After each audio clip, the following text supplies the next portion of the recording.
งินพี่น้องเลยมันคือว่ามันให้แม่ได้เรื่องสำนักน่ะแต่มันมีค่ามันคือว่ามันหายได้กระมนก็เคยบอกแล้วว่าเนี่ยในการขอที่ให้เงินแล้วนายมาเอาน้องไปกันนะลูกในการขอที่ให้เงินเ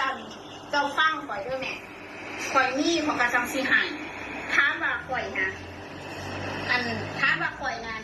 บุหายเงินเจ้าบ่แมนข่อยหายข่อยสีหายด้วยมีเหตุและผลเท่านั้นเงินน่ะเจ็บเป็นเจ็บไข้ได้ป่วยได้เงินรักษาอยากได้มีเงินรักษาเจ้าของแล้วมันต้องสีหาย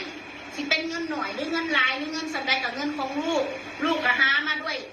เลือดตาแทบกระเด็นเพื่อสิได้เงินบาท1 2 บาทมันจะบอกนะเงินมันไม่ใช่ว่าเงินไหนแบบว่ามันไม่ใช่ว่าเงินเราจะหาได้ง่ายๆเงินน่ะได้หน่อยได้หลายเท่าไหร่มันเป็นเงินที่เราให้ด้วยความเต็มใจให้แม่เนี่ยให้ด้วยความเต็มใจด้วยความสิบ่เคยอยากได้คืนจากแม่ในการแม่ไปว่าให้ข่อยว่าข่อยนะเอาเงินให้แล้วเจ้ามาว่าข่อยขอคืนน่ะโอ้ยเนี่ยเจ้าอย่าเว้า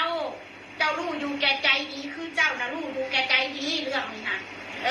คอยสิฝากบอกเจ้าซะเจ้ารู้อยู่แก่ใจวันข่อยเอาเงินคืนบ่หรือบ่เอาเงินคืนเจ้าอย่าเว้าเจ้าเว้าให้สังคมด่าข่อยตอนนี้หัน